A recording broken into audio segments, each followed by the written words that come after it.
What is up, viewers of the canceled Misfits show? You have made it to another Tuesday, which means another few minutes of me sitting here spouting off, talking about nothing and everything, and just important things. That is right. Now, before we get in, I don't have any opening monologue. What I need you to do, though, is give it a like, maybe comment down below if you're watching this live. Comment a question you'd like me to answer. It's going to be one of the shorter ones again. So I would love to hear your questions. I would love to be able to engage with that, maybe answer it. Also, hit the little bell. If you do that, someone somewhere is going to see red for about 30 minutes.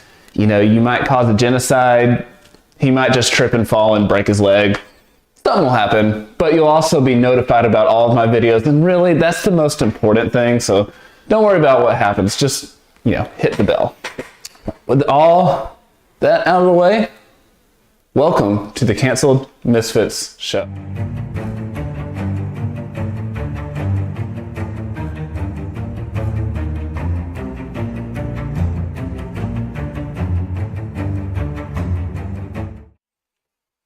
So after the past couple of weeks of hammering pretty hard on abortion rights, which is still huge. I mean, there was a women's march last Saturday in New York, in Los Angeles, still a big thing. I kind of wanted to take a week, maybe get away from that just a little bit. Hammering it while also is needed, especially coming from the Christian side of things. Got to keep it fresh, which is why I want to talk about something good off the bat for once. I know it doesn't happen often, but we're going to do it. It'll be okay. See, I talk a lot about bad stuff on here, right? I talk about stuff you should be mad about, stuff you should be knowing about, stuff that's coming after your kids, coming after the culture, things that are going to hit you like a freight train if you don't pay attention. And I think that's important. I don't think enough Christians and really conservatives really focus on that in their lives because they have better things to do. They have families they need to raise. They have businesses they need to run. It's not like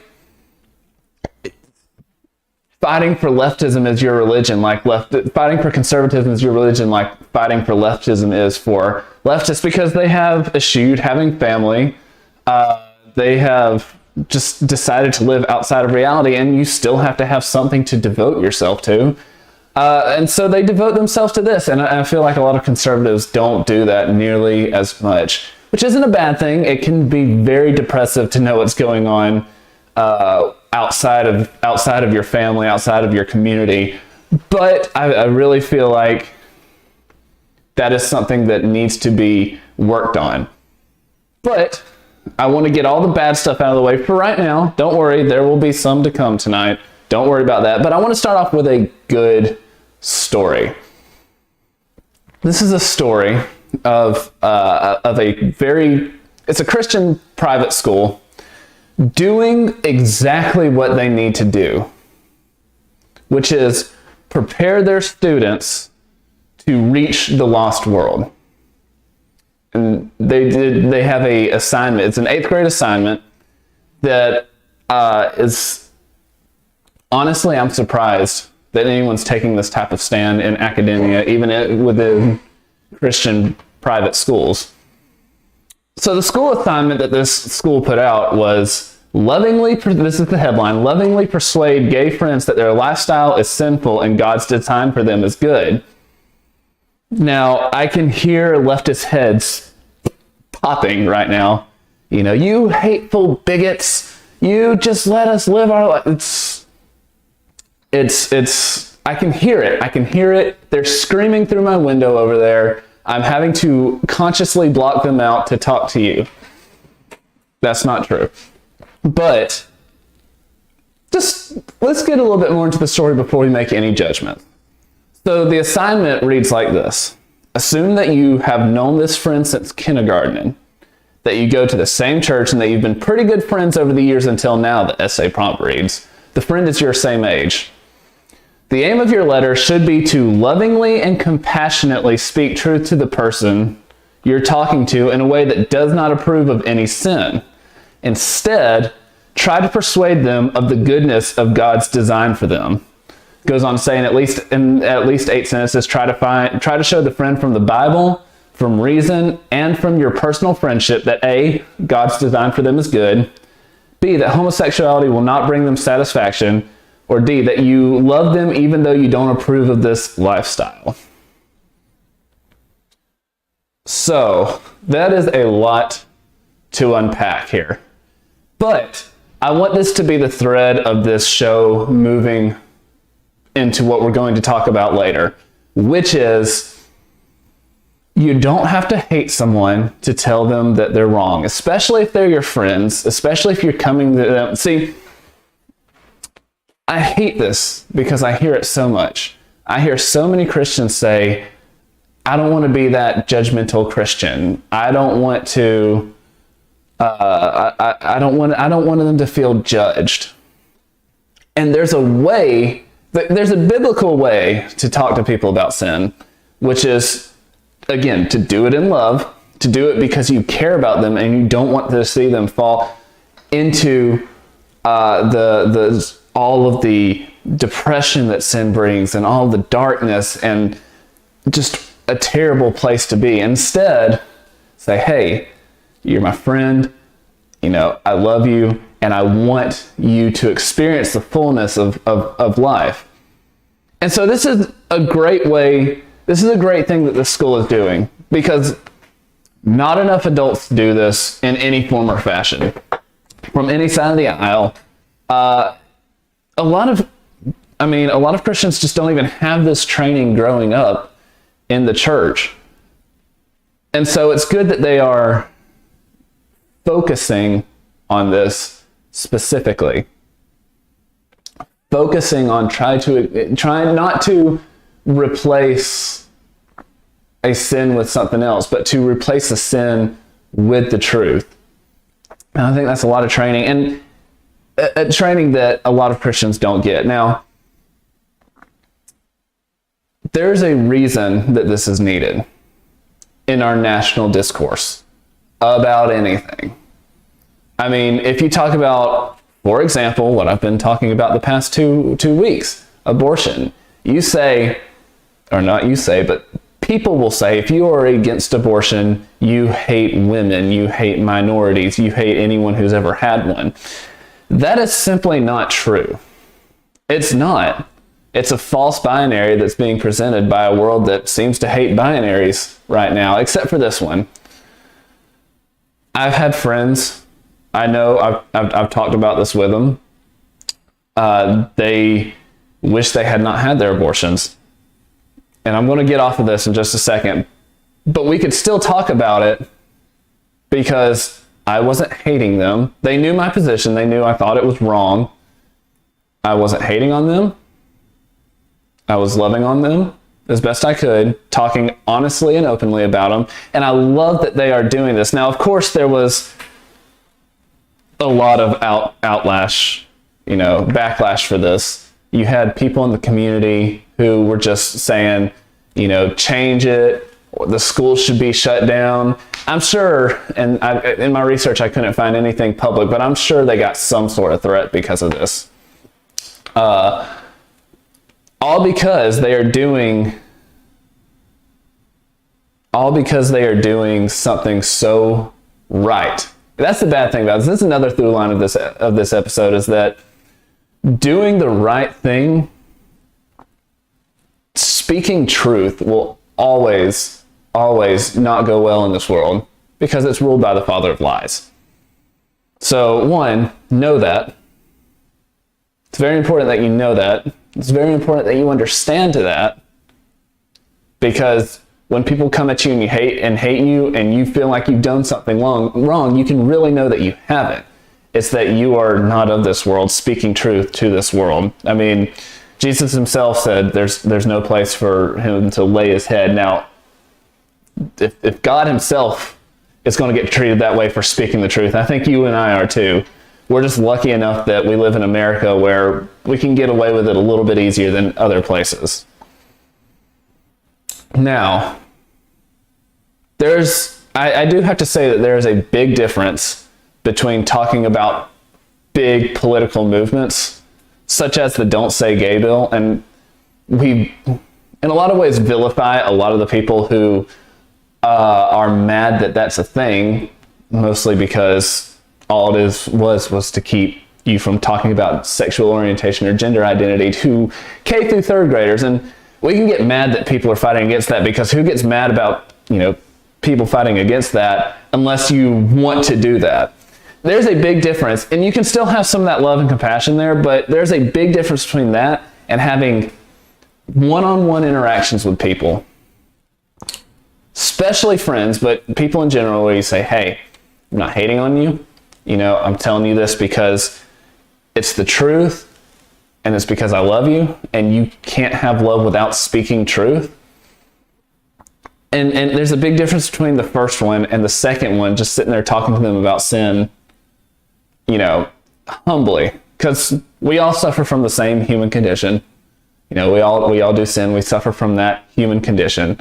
So there's a humbleness that comes to it, not only a lovingness, but a humbleness that comes from it. But that's just, it's lost. It's lost in this world. To the point where truth has just gone out the window. So, and that you're speaking truth to them. And it's good that they're being taught that, because without it, stuff like this starts to happen, which is truth gets completely just balled up, tossed in the trash can, which is thrown into an incinerator, which is then, put on a fan that I don't know where that metaphor is going, but you get the picture. It's gone to the wind. And you see that places like Wisconsin. So there's 3 middle schoolers in Wisconsin, 3 8th graders, accused of sexual harassment. Now, if you looked at the title of this episode, you might, some bright ideas might be starting to, pop up about where this is going. These middle schoolers were accused of sexual harassment for using the wrong gender pronoun. Yes, that's where we are. This is what happens when truth and people being able to say, hey, I love you, I care about you, this is good for you, this is not. When that's been totally taken out the window, when there's not even training to do that anymore, because there's very little, I say there's not as I just cited an example of it, there's very little. When that's gone out the window, lies just, it's like a wildfire in California right now, just burns everything. And that's what's happening. That's how 3 middle schoolers are accused of not just being mean or, not just, I don't even know, not even a hate crime. They're accused of sexual harassment. And it's not like they were just going up to kids who are confused about their gender and being like, hey, guy, you're wrong, ha ha ha, he, you're a he. No, it wasn't anything like that. From the mother's account of the main kid being held responsible for this, his friend was being bullied by a girl, which is kind of sad, but what it was she had apparently said that she wanted to be called a they. Still don't know why they is used instead of it, but whatever. And apparently his friend had called her a she, because that's what she is. I mean, that's the truth. The truth is that she's a she. Instead of being, he called her a she instead of a they. And so she was just yelling and screaming. And from all accounts, this kid was, mild-mannered, meek, just absolutely withering under it. And this kid stepped in and said, hey, and this is directly from the Fox News article, he doesn't have to call you by anything. You can't, you have a he has a constitutional right to call you anything he wants. You can't force him to call you they. That's more or less exactly how it went down, according to the article. And for that, they are being accused of sexual harassment and being investigated and charged under Title IX consequences, which is, wow.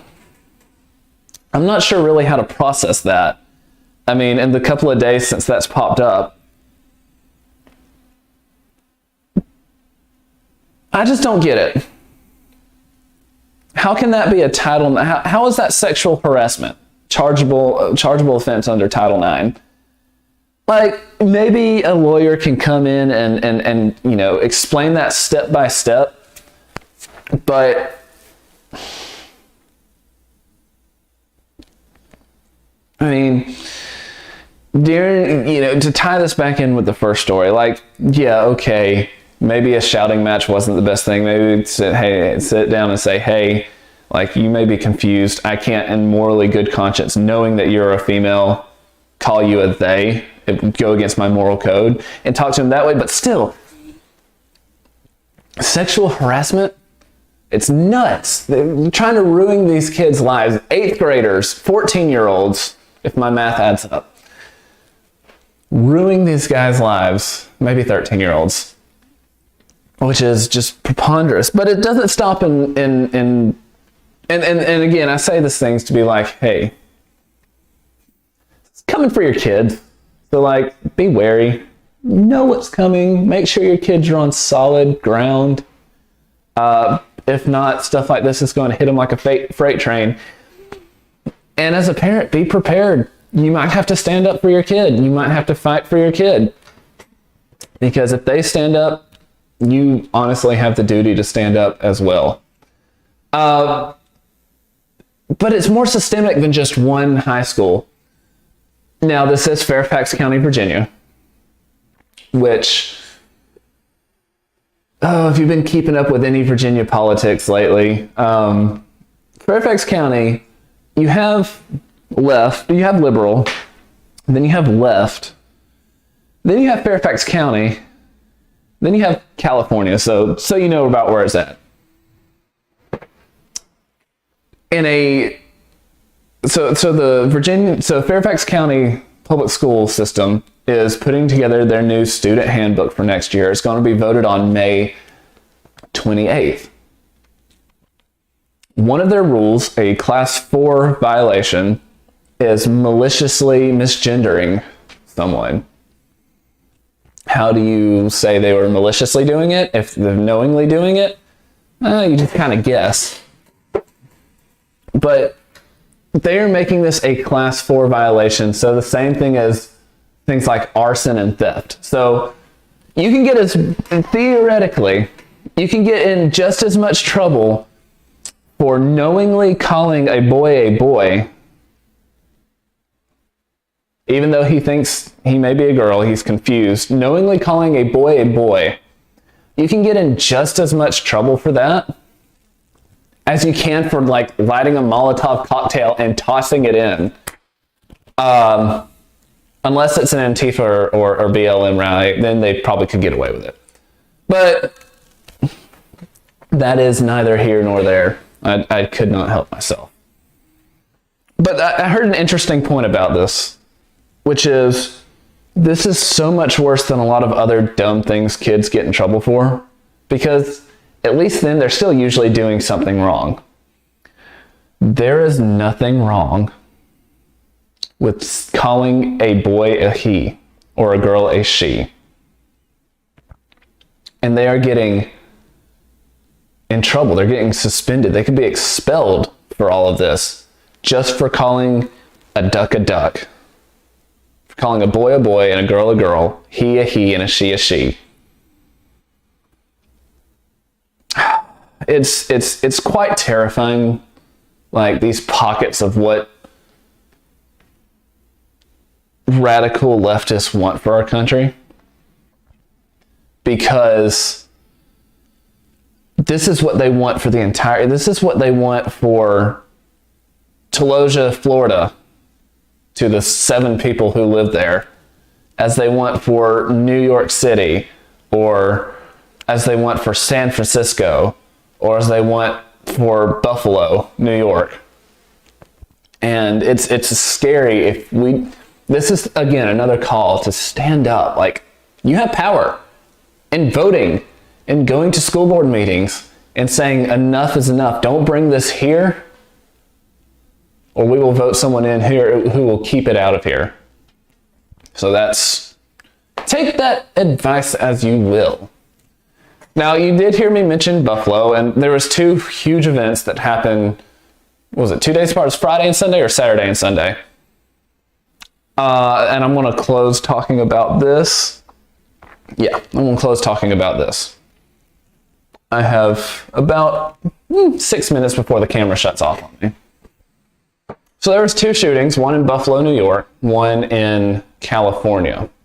One was a white dude who had put out a 180-page manifesto saying basically he hated black people, minorities, all that. Terrible. He's a terrible human being. Also in California, a church was shot up Sunday morning. It was actually the man accused of the crime is a Chinese man who allegedly did it for anti-Taiwanese hate. So he went up and shot it. Both of these are examples of racial hatred that should not exist, yet does, because we live in the human condition. We live in a sinful world. Both of these are being used. Well, I'll get to the gun rights things in just a minute because that's my final point I want to make. But I'm just going to put out a plea here. Don't let them use this to make us hate each other more.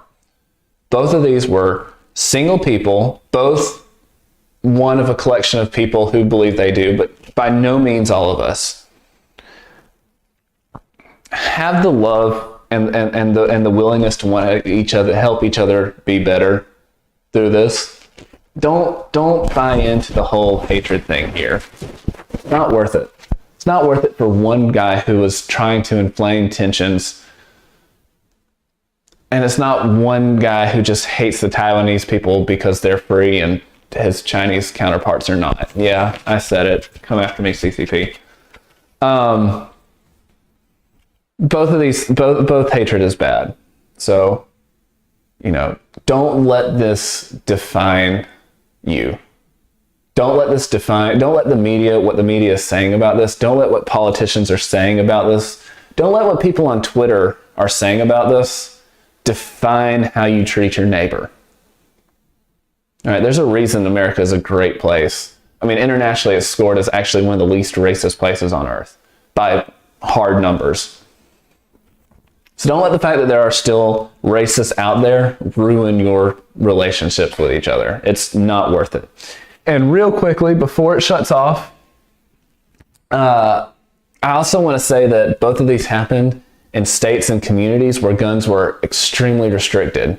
He even, the first guy in Buffalo, he even put it in his manifesto that he was choosing a neighborhood that was heavily black and minority, also had extremely strict gun laws, New York in general and Buffalo in particular.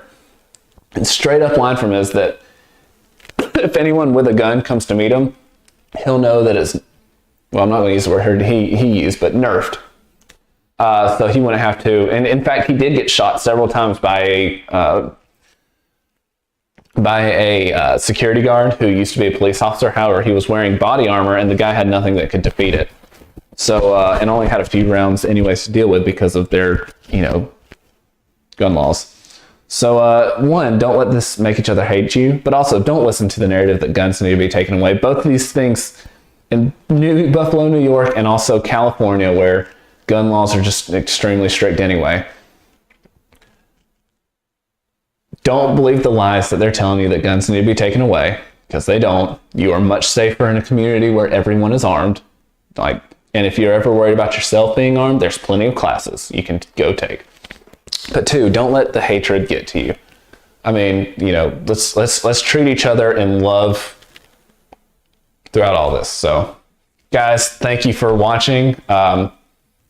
Leave a comment, leave a like, share this to Facebook. It immensely helps me out. And also, again, ring the bell. Don't worry about the consequences. It'll be fine. It'll be fine. Go do something to make a leftist mad and try to cancel you, because if they try to cancel you, you're probably doing something right. All right. I will see y'all next week. Have a great rest of your week.